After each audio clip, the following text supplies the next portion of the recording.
Well, Ruby Rose has left the role of Batwoman, and honestly, I really don't care. I really don't care. I couldn't care less. When Batwoman was first announced, I knew in my gut there was going to be a trash show, merely because of what network the show is being created by, and that is CW. CW, in my opinion, has fallen from grace, right? At one point in time, around Arrow season 2 or 3, in my opinion, it was considered to be one of the best networks to host superhero shows. And I remember at one point, people were asking why the movies aren't fusing with the TV shows. Well, I guess we dodged a bullet on that one. Jeez. But now it's clearly apparent that the network itself does not care about pure storytelling anymore. It's more to do with pushing certain messages, putting certain ideologies, and pushing certain characters to the forefront where they do not belong in the first place. I just thought to myself, what would I like to see? What would I change? What would I do? Also, I feel like I should be given this warning, but my version of events, of what's going to happen, will probably offend people, because there will be events that I will change here and there to fit what would I like to see, because there are some things that's in the show where I would just completely remove or change. And I think people will be offended by that, but it doesn't matter. So this is what I would like to see. If Batwoman was just released today, and I'm watching episode 1, 2, 3, 4, whatever, this is what I would like to see, or how I envision it in my head, is that Kate Kane, before she actually returns to Gotham, she's actually traveling the world, trying to find her way. You can clearly see that she's lost and somewhat damaged. Like, for example, every time she goes to bed, she ends up having nightmares. So she just ends up drinking herself to sleep. At this point, she's kind of a mess. So, not a total mess, but yeah, she's seen better days. Then over time, she starts to recover a bit, does some more traveling. And then she ends up in the scene that we see in the CW, where Kate Kane is doing harsh training with this guy. I completely forgot this guy. After a certain amount of time, Kate Kane decides to head back to Gotham to, have a fresh start. But then her master asks her if she's ready to go back,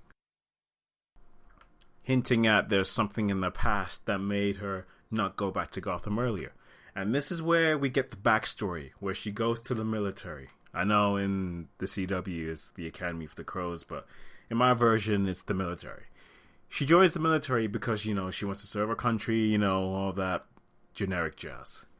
And then slowly she starts to befriend, a group of people, possibly 7. And one of them is obviously her love interest, Sophie.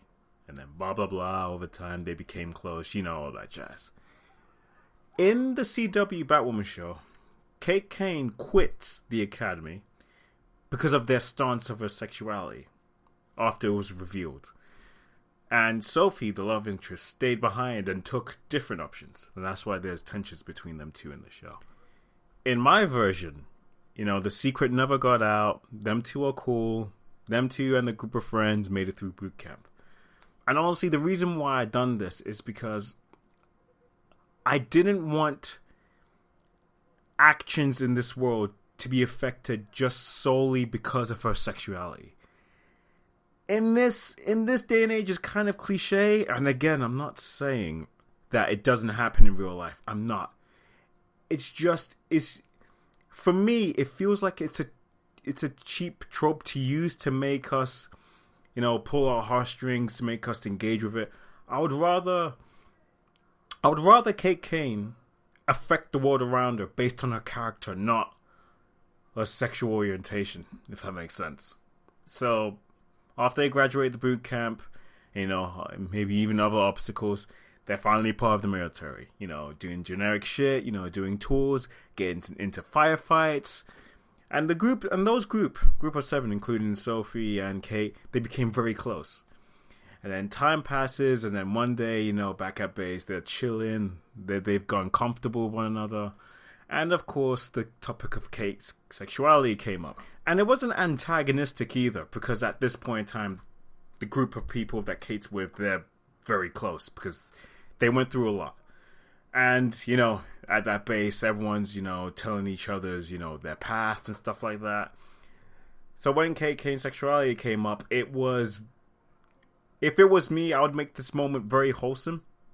That, yeah, sometimes the group, in the group, they take the piss, but at the end of the day, they still love each other because, they're like bonded through violence and war. So it's just, and it makes the scene wholesome. That, yeah, just because you have a different sexual orientation doesn't mean that you're a bad person, because we're judging you based on your character, not who you sleep with. And it's a really wholesome message, and it kind of bonds the group even together. And that is when Kate Kane decides to cut her hair into that iconic haircut that we see in the show that I absolutely cannot stand, but here we are. Then the military starts to take notice of this group. They begin to stand out. They were achieving missions, stuff like that. They're a really strong group. Then the military decides to put them all in a special squad, a special team. And so the team, insert name here, after a period of time has done some successful missions, completed numerous life and death missions. And they became famous in that military complex. And then one day, the red flag, one of the operations went horribly wrong, which results in almost all of them dying. And there's only 2 survivors, and Kate and Sophie. That experience changed them both drastically. Kate almost losing her mind since those members of her squad died. They were like family to her. And then seeing them die like that, she just couldn't take it. And then afterwards, she was honorably discharged from the military. Then she begins to wonder, getting drunk. And then the flashback returns back to the present day with her teacher. So it fills in the audience of what actually happened and why she was avoiding Gotham. Because it reminds her of her dead teammates. Because remember, I said that when her and the teammates were having this team bonding back at base, remember I said that that's where her sexuality was revealed to the group. At that time, she then realized that all the people in the group were from Gotham. And it was just like, holy crap, holy shit, we all live in the same area, blah, blah, blah. So that's why she didn't want to go back to Gotham, because it just reminds her of dead teammates, and it really messed her up at that time. And then finally, Kate Kane returns to Gotham. And then when she's in Gotham, she starts getting information that Batman's disappeared for a while. Criminals control almost everything. There's different sections of gangs, controlling each section of the city. And in this universe, Kate and Bruce, they're related. So she goes to visit him because she misses him because, they're family. That's one of the weird things when I was watching the show. Is like the bond, like the family between them is non-existent. It's weird.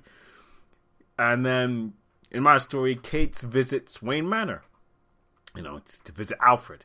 And Alfred said Bruce is missing because, Bruce is Batman and, it makes no sense that one person's missing, the other one's still there.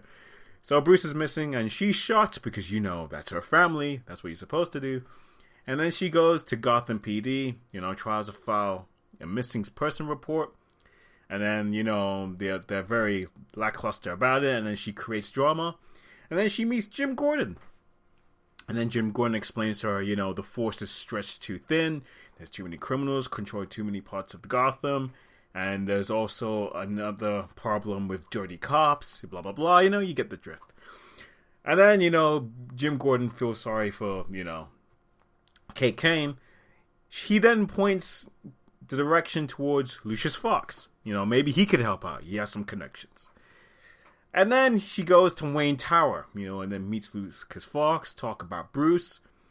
And then she hits a dead end there. And then that's when you meet Lucius's son, Luke Fox.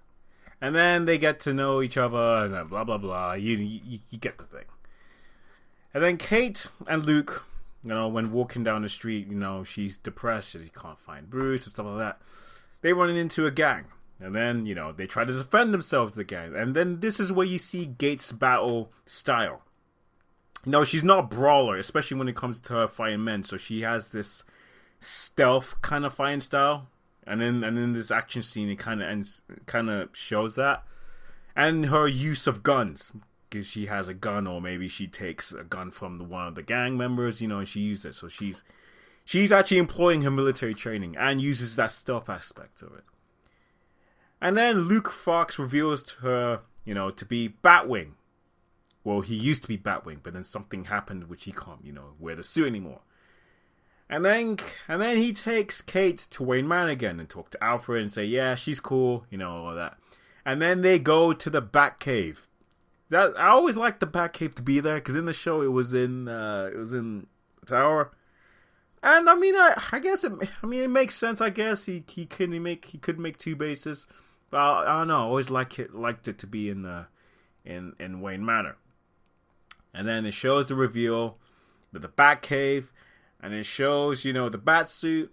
And then it shows, holy shit, Bruce Wayne is actually Batman. And this is where I'm going to change things as well to the events of the TV show. Because in the TV show, she's like, that iconic, oh my god, that iconic stupid scene. So obviously I'm going to change that into, where when it was actually revealed, with that fact, she is scared and proud of Bruce Wayne, and she wants to find him even more now because he's more in danger because he's Batman.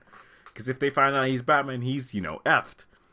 But she's not this, oh, give me that suit or whatever. No, she's actually proud of him. She actually respects him, and she actually sees the struggles that he went through to become Batman. She actually respects that. She doesn't scoff at it and then use his resources like it's her own. But then over time, she starts to realize that, in order to find Batman, in order to find Bruce Wayne, she can't be who she is now. She has to become, something more. Then I had this idea that maybe Luke can, name drop Dick Grayson. And who knows, you can come up with a story that he's recovering from an injury that he suffered. Trying to protect the city by himself.